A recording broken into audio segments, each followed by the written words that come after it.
Subject is Santosh. Tosh means the state of mental ease. Santosh therefore means a state of proper ease. Contentment is not at all possible if the individual is running after carnal pleasures like a beast.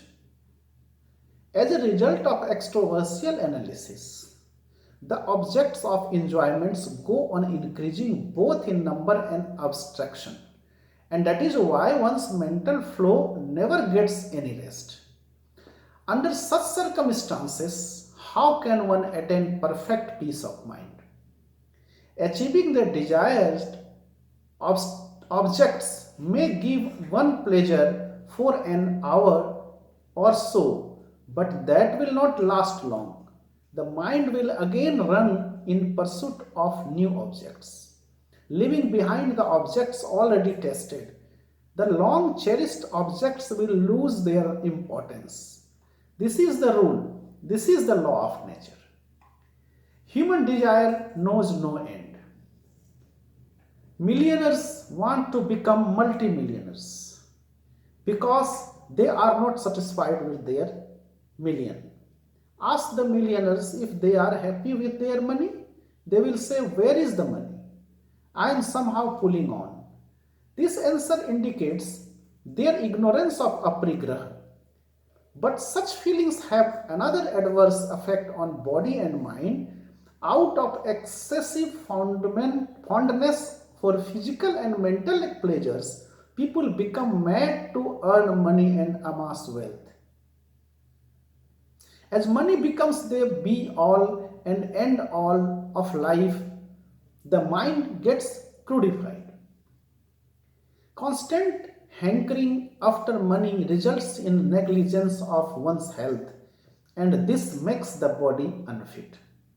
Therefore, Santosh sadhana lies in being contented with the earnings of normal labor without any undue pressure on the body and mind.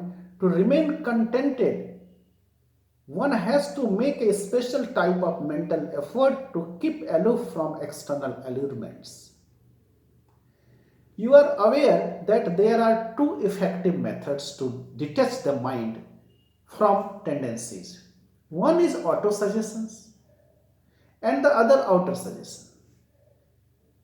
If anyone always tries to think thoughts just opposite to the mean tendencies which occupied the mind, a change in one's nature is bound to occur. This is autosuggestion. A change in one's nature is also brought about if such ideals are repeatedly conveyed to one's ears by some external agents. This is called outer suggestion. In the case of Santosh sadhana, the aspirant must always follow autosuggestion. Santosh sadhana does not imply that you should allow yourself to be exploited or oppressed by someone who takes advantage of your simplicity and you should tolerate it silently. It is by no means proper for you to give up your right of self preservation or your legitimate dues in life. You have to go on fighting with concerted efforts for the establishment of your rights.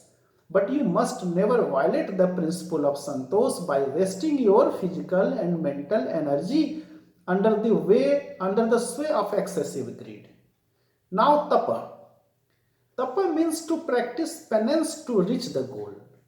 To practice such is not necessary to undergo physical discomfort to serve humanity. A donation of 10 rupees brings no physical discomfort for millionaires. It is therefore not tapa for them, but this gift helps them in practicing mental soch. There must be one and only one purpose behind the practice of penance, and that is to shoulder sorrows and miseries of others to make them happy, to free them from grief, and to give them comforts.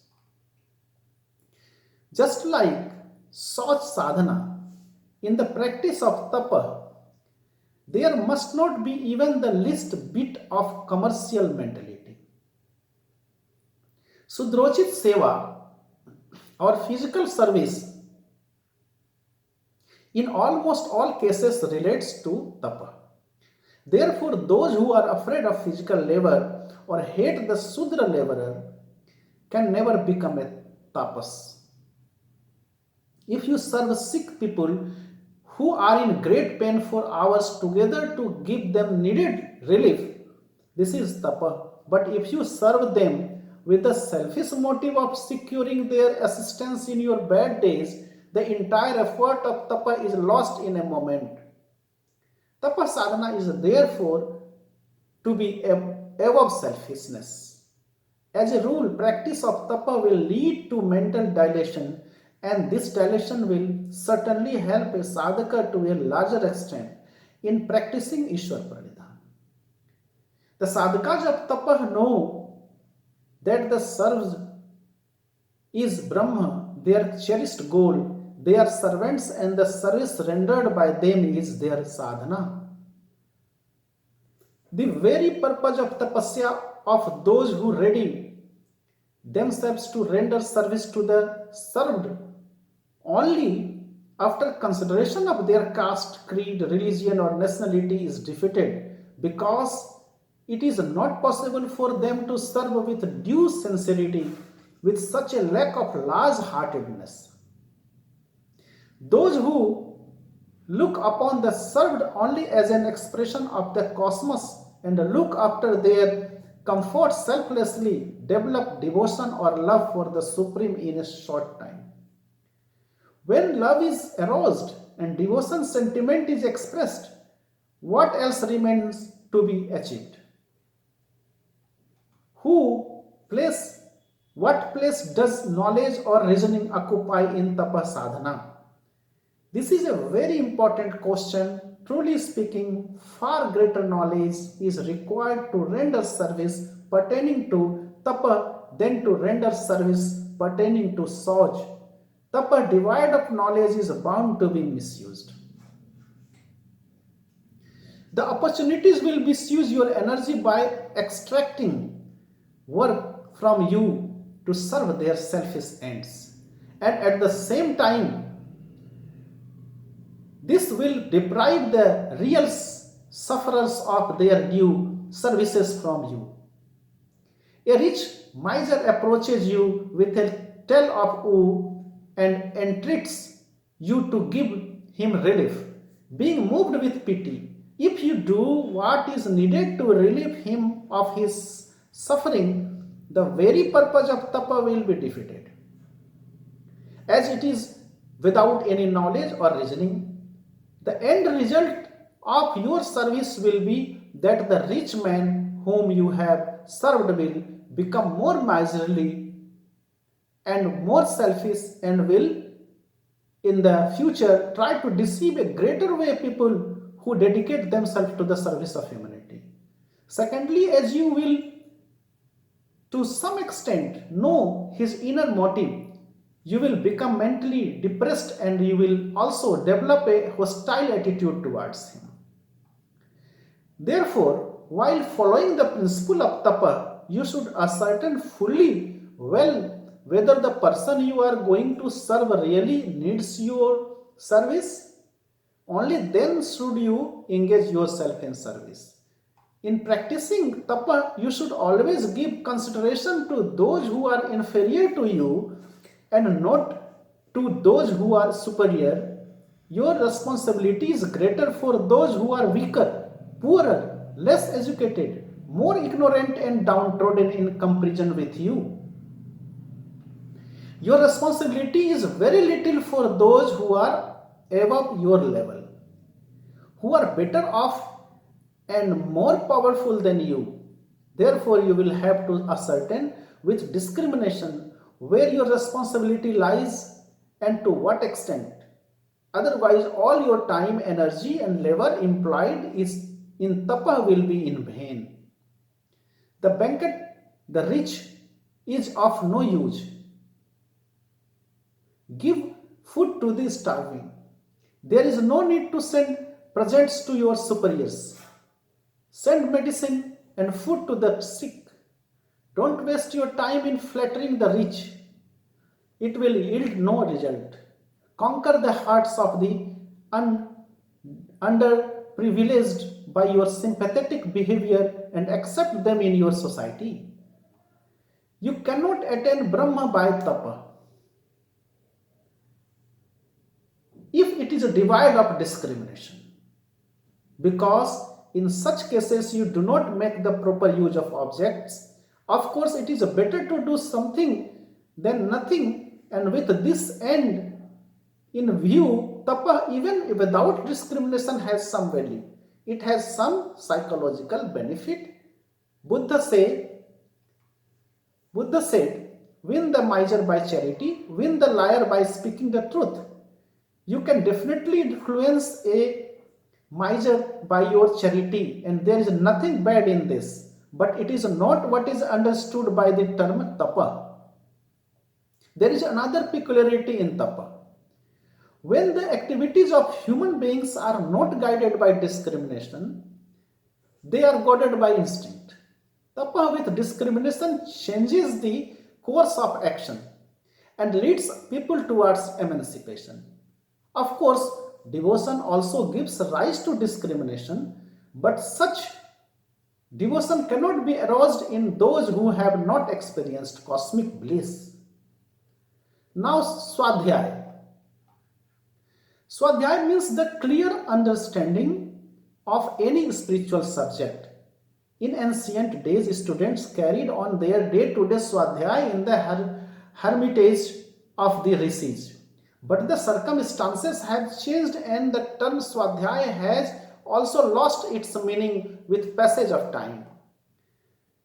Nowadays, reading religious scriptures without grasping the meaning is not considered to be Swadhyaya. Religious professionals have misguided the public by their misinterpretation of the term Swadhyaya. They say these are the results of reading such and such books.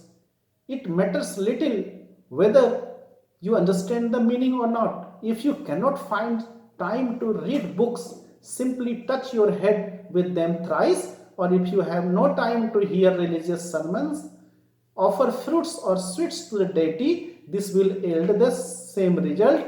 This is the real thing.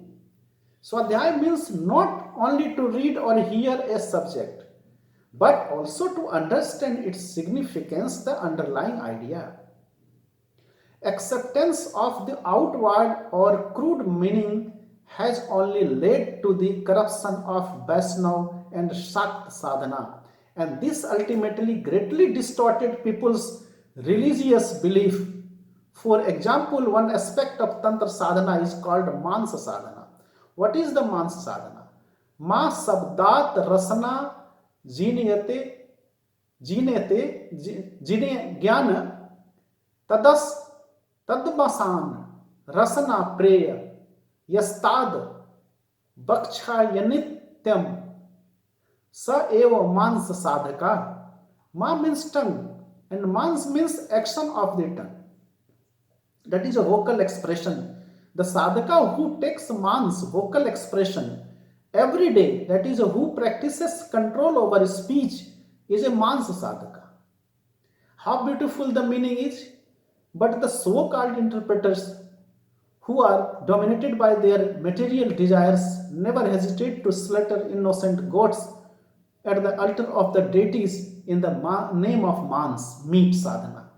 The number of goats to be sacrificed is determined by the number of those who will eat the flesh. Alas, what an interpretation!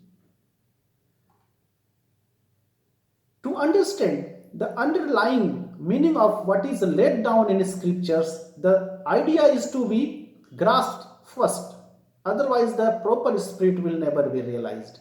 If I say, Sondika Suralayam Gachati, it will naturally mean the liquor merchant is going to the liquor shop. But if I say Narada Suralayam Gachati, it means Narad is going to the abode of Sura, heaven. But in the former case, it was the house of Sura, that is a liquor shop. Thus, the same word carries different meanings in different contexts. You have now understood how cautious you have to be in practicing Swadhyaya. Those with vested interest seek to keep the public away from the true spirit of the true Shastra because this facilitates their exploitation.